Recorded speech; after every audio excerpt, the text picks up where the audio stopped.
I was never supposed to be in that position, coming from a homeless teen to the first in my family to go to and graduate from college. And in 6 months, I bought my first car, which then would be my shelter. We're disruptors and don't allow anybody to tell us what's possible. My song Halftime came out and it premiered on ESPN The Jump, and then it went on to be selected for NBA 2K. Let me set a goal, then let me get a goal, and then we go ahead, each one teach one. If you're not leveraging tech, then you're gonna be falling behind. Any question that you would ask me, just type that in. And now you have used AI. He or she who owns the traffic owns the business. I'm creating an entire library of music to train my own AI with. There's going to have to be a new class of intellectual property protection. Artificial intelligence is a dance partner, but we have to decide what type of world we want.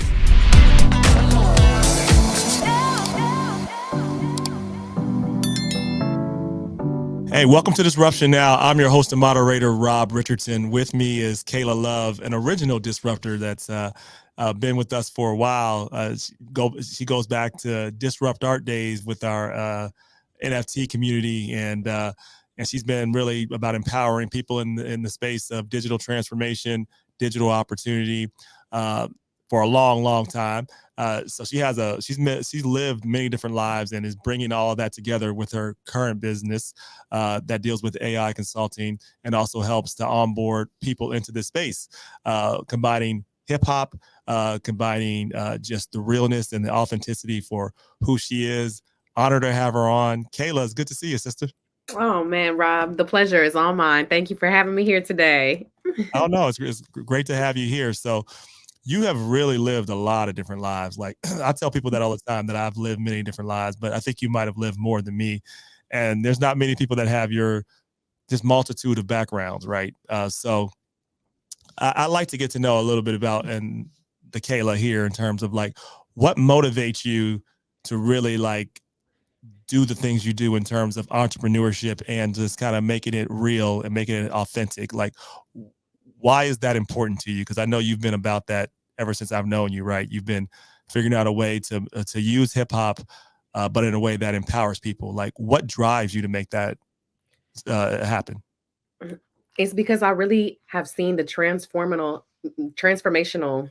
power of access, right? Neither one of my parents even made it past a middle school education, but there I am on the stage performing in front of 30,000 people in 2014, doing an original song where Nancy Pelosi is opening up for me at the UC Berkeley commencement ceremony. I was never supposed to be in that position, right? Like coming from a homeless teen, no parents, being raised by my great grandmother to the first in my family to go to and graduate from college, right? So that is an issue of access. And because I was granted that opportunity and that access, it has not only changed my life, but it changes the lives of all of those around me every single day and the trajectory of my legacy.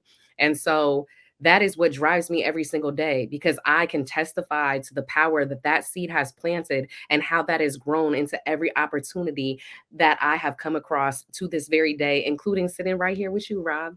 Yeah. So I was telling folks we met on some random, universe God stuff and how we met, right?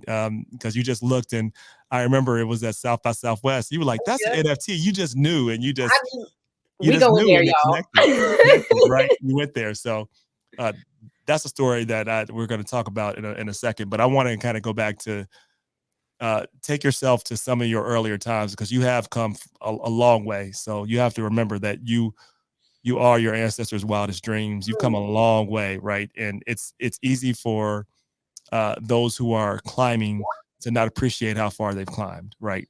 And so, like, success is not measured by how far you come, but the obstacles that you had to incur to get to where you are.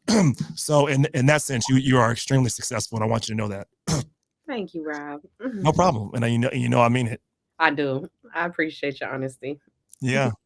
So, question though, let's take you back to that younger Kaila, right? Who hasn't had the level of exposure, hasn't spoken in front of Nancy Pelosi, but is maybe that teenager that is struggling, or that is just in that situation.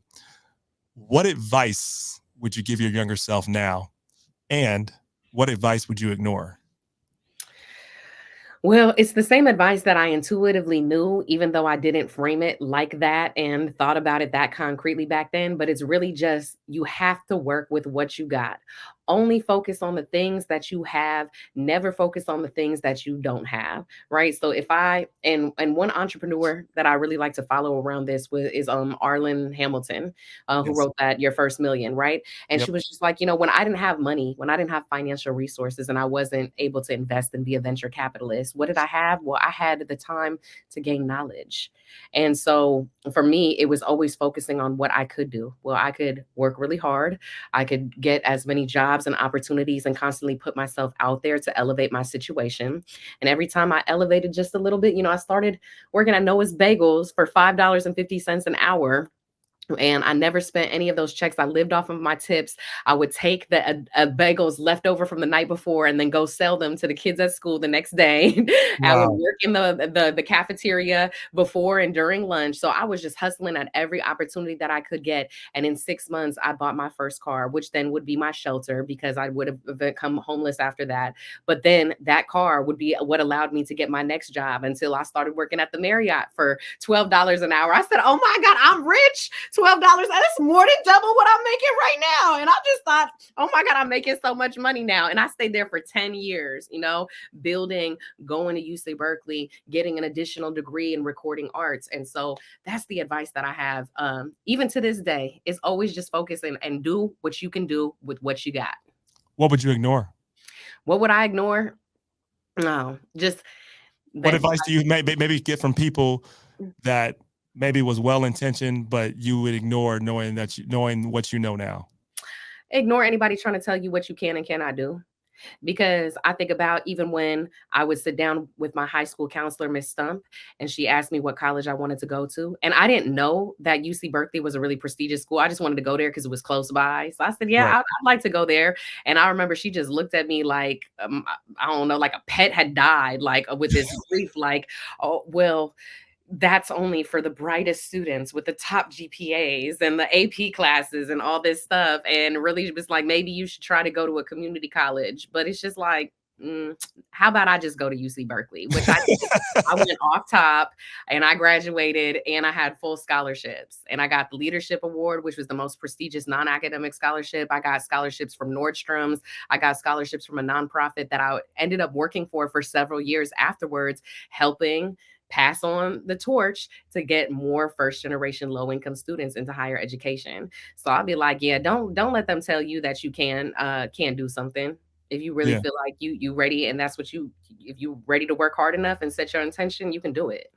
Yeah, it's funny. I know so many people, particularly people of color, that have that same story when it comes to a counselor or a mentor, including myself. Like, Mm, we probably had the conversation, but if we haven't, mm-hmm. I told I told my eighth grade teacher all of my dreams and aspirations, and she gave me some similar advice. She said, well, "Rob, you're not even a good student." I'm like, "I'm in the eighth grade. Like, what are you talking about?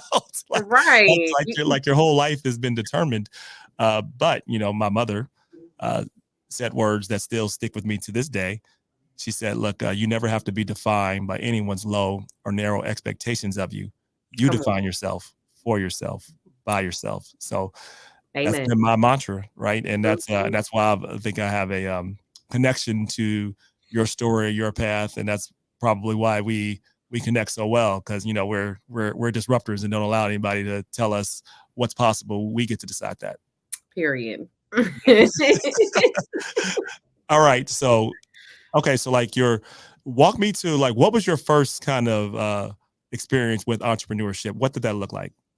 Oh man, for like what the first 10 years, I was what Mark Cuban would call a entrepreneur. Me Okay. watching every episode of Shark Tank, thinking I'm doing something. But it's just like, what do you think? Is that I'm gonna sell something, I'm gonna start my own business, it's direct to consumer. And through trials, tribulations, a lot of tears, a lot of stress, I learned that that's not the way to go about it. I didn't have any background in business. Like I said, I didn't have any mentors to know what I was missing. And it's very difficult when you don't know what you don't know. So even when you are on a pursuit and dedicated to accumulating knowledge, there is, again, that whole issue of access. And so a lot of that for me was seeing people that were in the space and being able to know what kind of mentors that I wanted to have, what who maybe looked like me, came from a similar background as me, that I could see do it. Because I think, that's the other thing that we talk about, access and um representation are very Right. linked. And for Yeah. me, that was a woman named Christine Morel.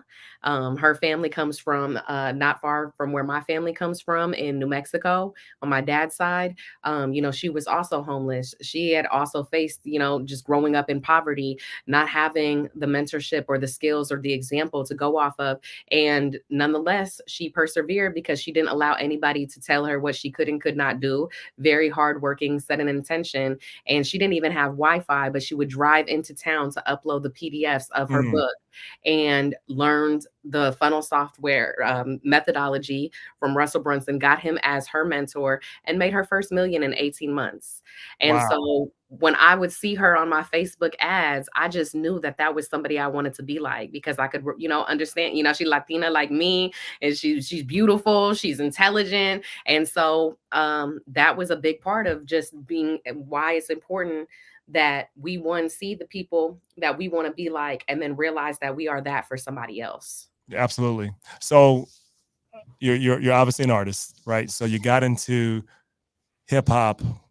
You got into just being a creator. Tell me, like, what that journey is like. Like, what made you? What was the initial path into that? And now, how do you see that intersecting with your mission in your entrepreneurial journey? Man, well, back when I was sleeping in my car, it was just that, we hear the phrase a lot, hip hop saved my life, but it's like Yeah, I understand why, because cultural freedom, or freedom of expression, is so important. And that would be, I didn't have anything else. Again, it's focusing on what I did have. Well, I have a pen game. I have the ability to express my thoughts. And even if nobody hears it, it's doing something for me. It's working for me. It's the thing that I can hold on to. It's the thing that gives me that relief. And it's really the seed that sprouted everything else, because I joke, all I ever wanted to be, Rob, was a rapper, but then I realized it ain't that easy. It don't matter how talented that you are, because a lot of times, again, it's about your work ethic. It does take some luck and connections. And I realized if anybody was ever going to hear my music, I needed to understand the music business. So you could actually say that that's where the entrepreneurial journey started, because here I am having to learn about how royalties are generated, how to register your music properly to collect them, about copyright law and intellectual property law. And it was through these processes that I started to gain traction. I would go to music conferences, and I wouldn't know what they were talking about. I went to one, they were talking about sync licensing. I said, "What the hell is that? yeah, NSYNC, a kitchen sink, sync, sync, sync. What is that?" Oh, it's when your music is synchronized to motion picture, and you could make a lot of money doing that. And so I remember I said, "Oh yeah, I'm gonna do that. I want to do that." Almost exactly 2 years from the date that I had set that goal, the day that my song came out on, which was October 23rd, Michael Eric Dyson's birthday, 2020. My song Halftime came out, and it premiered on ESPN The Jump, and then it went on to be selected for NBA 2K.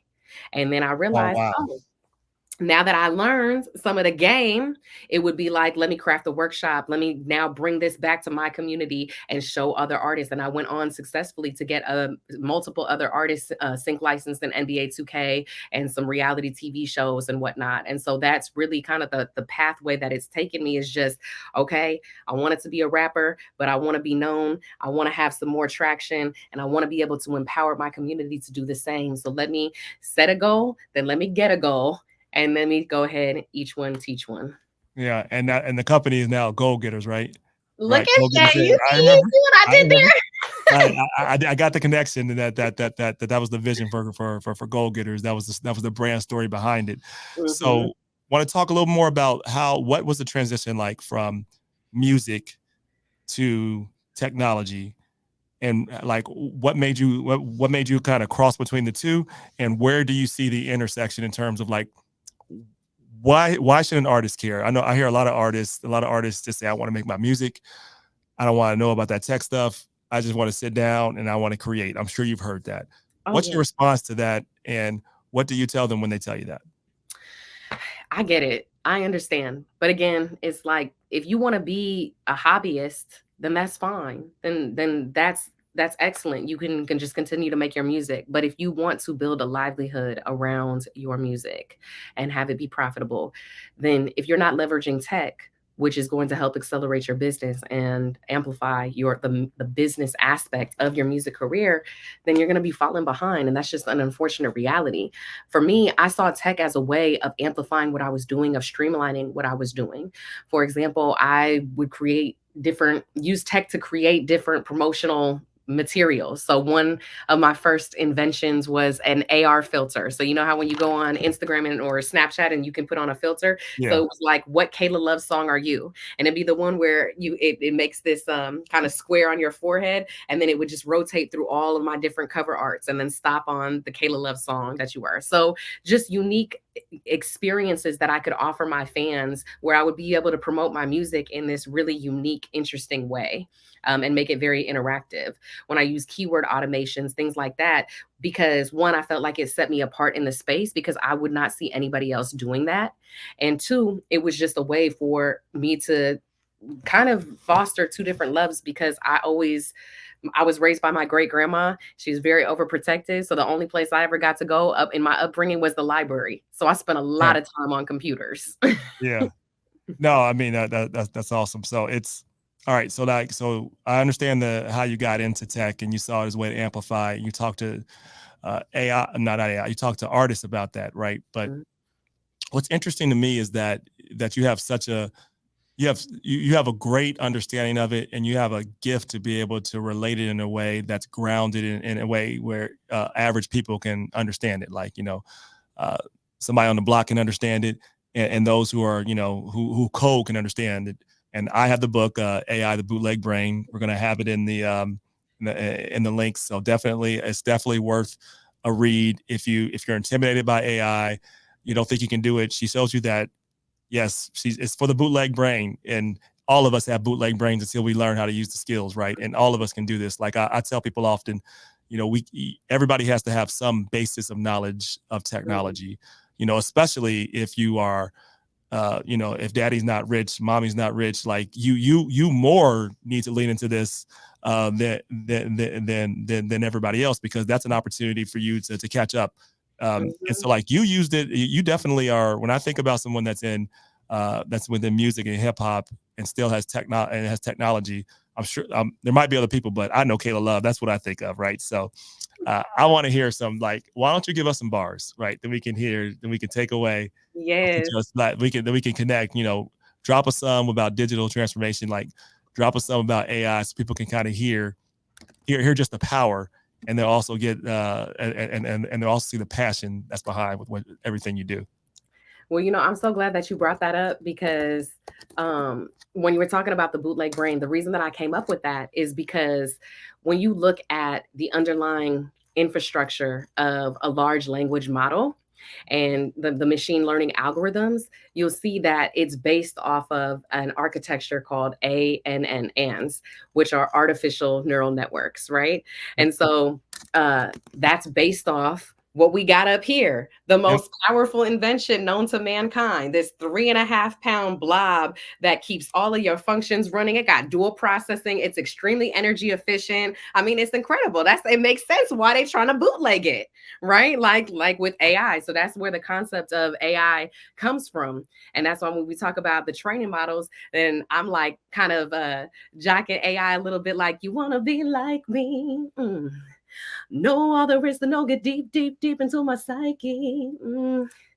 I see you steady trying to figure out my motivation, what drives me. Crack my code, trying to know all the forces that guide me, so you can override me.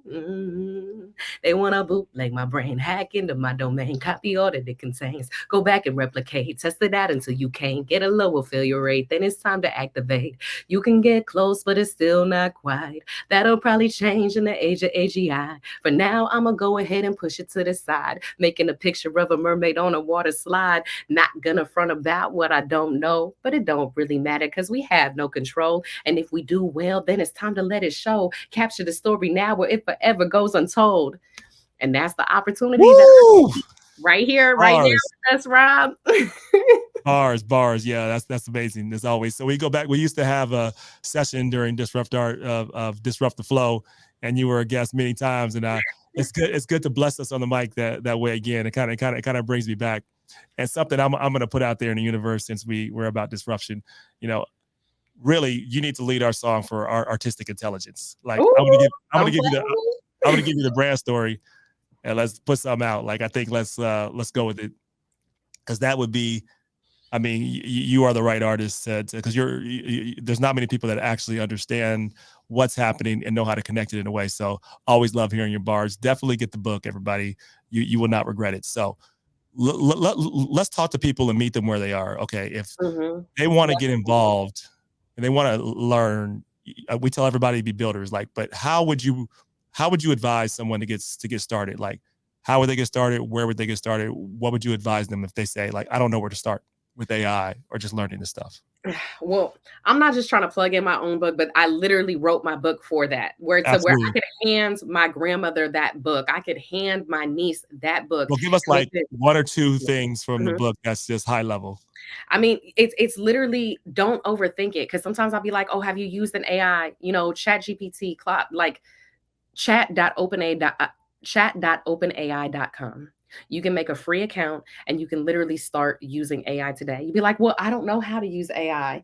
Well, any question that you would ask me, just type that in. And now you have used AI. Because I think a lot of people, they feel like they need to get some type of app, they have to download, it's going to be this big process, they have to install some type of software. No, you don't have to do any of that. It's literally just a website. Just try it out. I would say that that is the most fundamental thing, because even with my homegirl, I talk about it in my book. She came over to my house to bring me some food after my grandmother passed. And I said, Daylight, can you please just stay with me a little longer? She said, oh, girl, I want to, but I got to write this curriculum for this hip hop camp that I'm teaching tomorrow. And then I went and got my computer. I said, tell me more about that. Like, how many students? What are you wanting to teach them? What are the objectives? And I just started basically transcribing everything that she was telling me, wrote a little prompt around it, like, please deliver this many modules with timestamps. And we wrote out two full on curriculums. And she said, this would have taken me all night to create. I did not know that you could do that. And now, not only did we get to kick it for longer, but she's like, that's really why I want to use AI. I'd be like, girl, stop wasting your time. I'm trying to kick it. Just chat GPT that so we can hang out. But then she was like, well, I'm gonna go home now and I'm gonna use that to edit my script. Yeah. Right. So not only was she able to deliver some incredible workshops, because at the end of the day, she is a great instructor. She knows how to go with the flow. She knows how to interact with the students. She knows how to flow. She knows how the songs to reference, right? This is just giving her the framework so that she can show up 100%. That's right. But it also gave her the opportunity to work on something near and dear to her heart. Yes. And we got to hang out, Yeah. so it's like all of that. That's the beauty that I see of it. Yeah. And now we've gone on to create this enlightened daylight GPT. So it's like programmed more so with her personality, her snippets of wisdom. So anytime me and the homegirls have some advice that we can't reach our girl, be like, man, Yeah. we go on there and ask enlightened daylight GPT. She be giving some good advice. Yeah.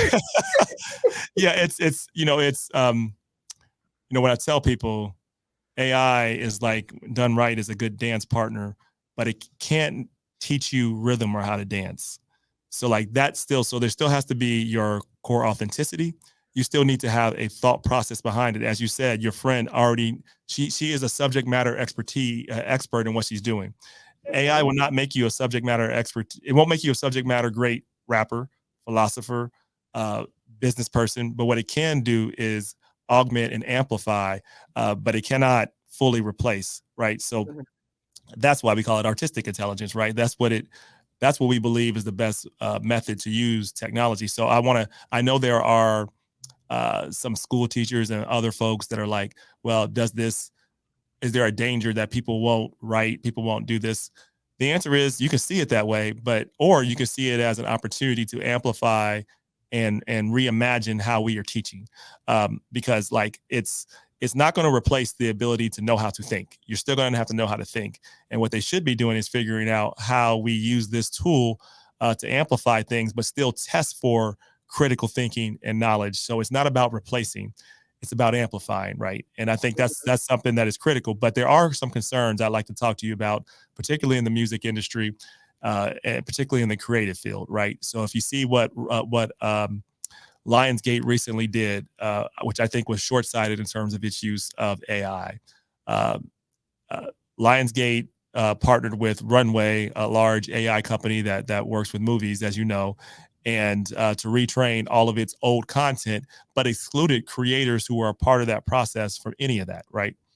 Um, I don't think that was the way they should have gone, but there are obviously creators and others. I think Robert Downing Jr. just today said that anybody that replicates anything close to him, he's going to sue you, and he's going to have a law firm that sues in perpetuity. so, so Mhm. like at the same time, while we are telling people to use the tool, right, um, and the tool is free, but you've probably heard me say nothing is free. If it's Mm, free, you're the right. product, right? Exactly. You're not the consumer, and doesn't mean you shouldn't use the technology, but you should know that. How how do you go about advising creators that are worried about just AI stealing their content, like they are on Instagram and other ways? Like, how would you advise them? That's my first question. I have a second question: is like, what do you see as a way to both protect authenticity and ownership in the age of AI? So when it comes to the first question, it's like I even had I think another rap about it where it's like, Oh yeah, break it down. We fine. Come on let with the me rap. Yeah. it was just like it was talking about crawling websites. It was just like again, you want my physiology. Enable theft lawfully. They saying that you ought to be sued for using art that you caught for free with crawlers on the interweb. Nothing's ever safe on the internet.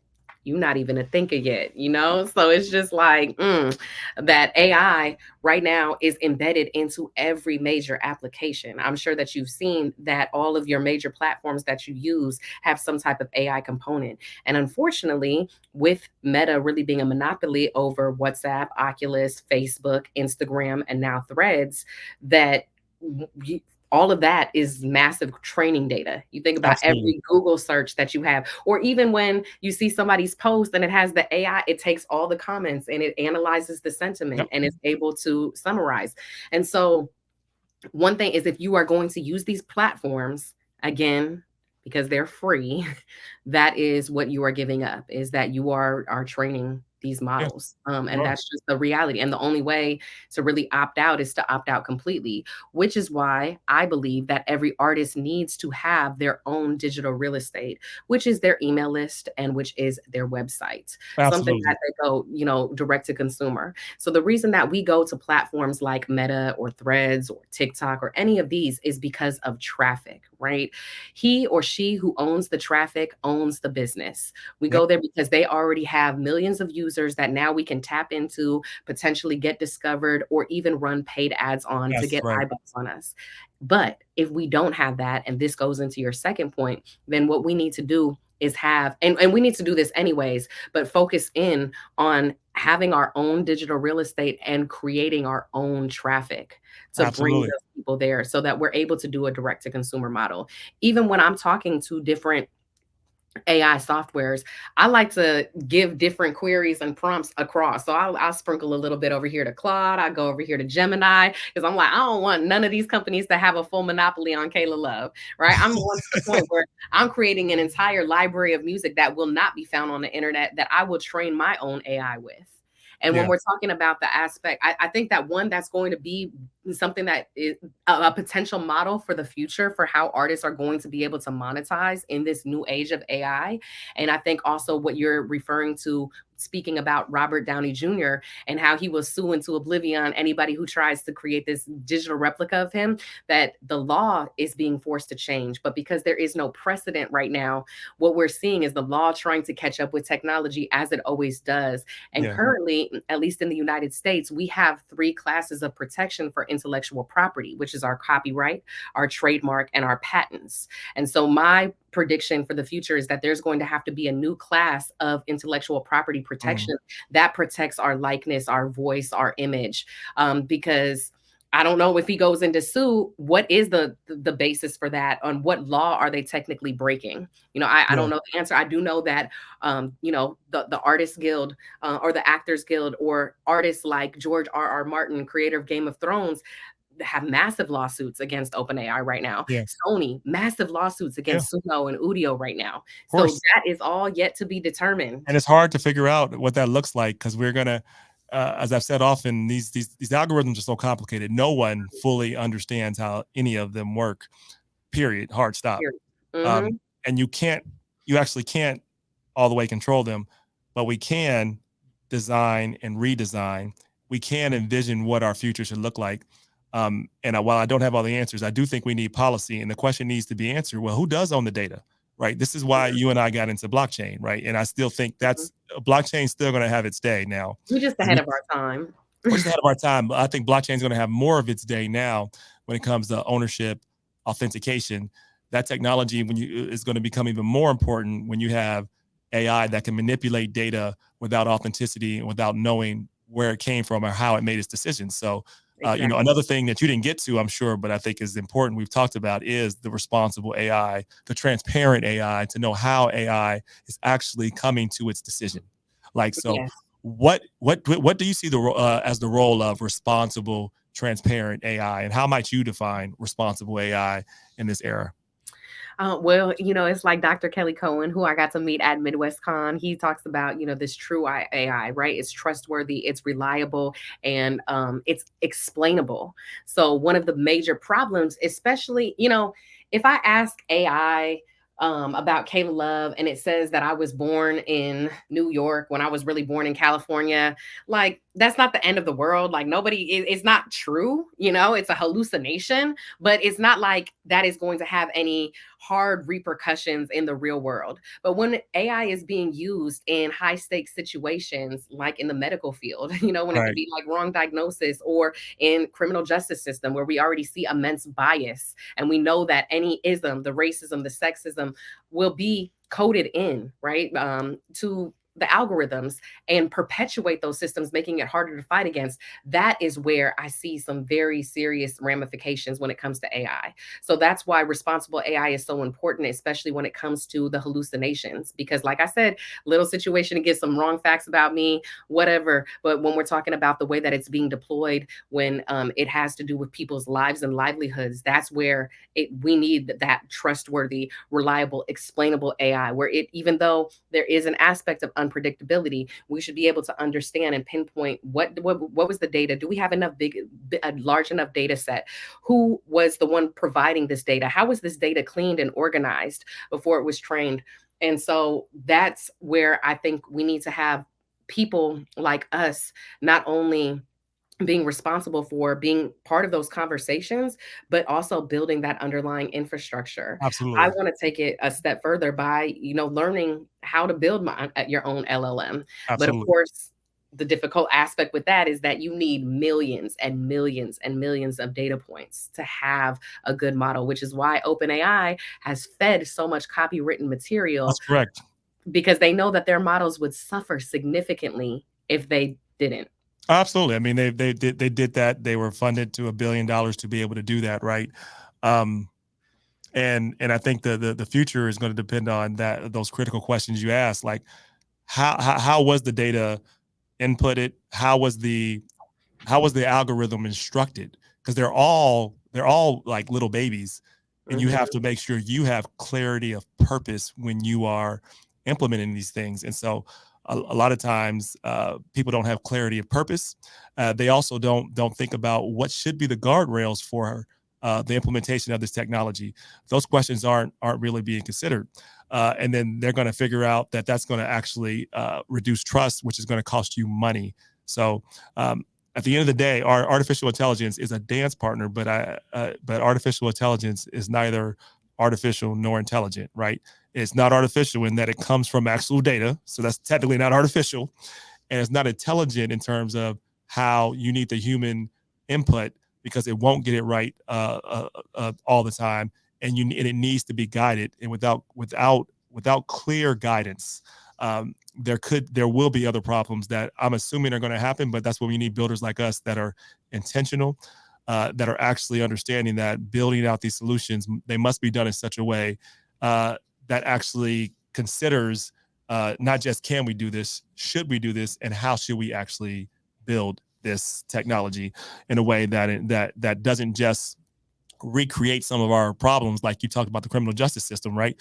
We can definitely, and this is honestly the current case of how it's being used. We can use AI for facial recognition and surveillance to get into people's privacy, to I'm sure get Black and brown people wrong, get women wrong, or we can use AI and data to figure out how can we get people access to healthcare, how can we get people access to mental health and trauma, so they will so maybe we can stop crime from happening.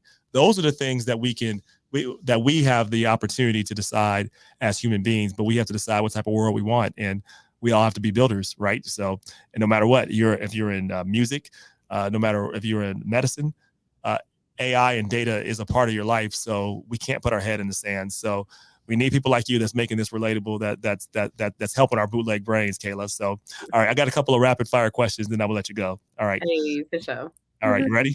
Yes. All right. These are these trip people up. So, all right, get the drum rolling. All right. So, what's an important truth you have that very few people agree with you on?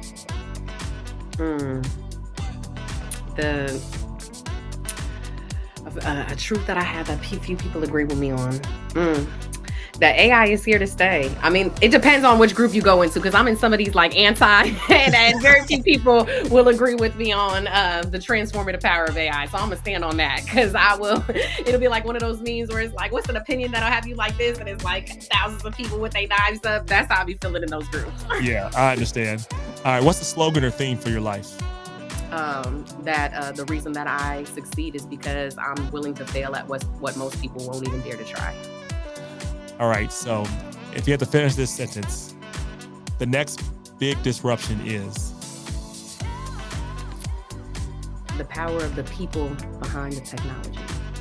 All right, power to the people, artistic intelligence, authenticity, rooted in humanity. We're gonna be shaking up the world together. Kaila Love, thank you for all you do.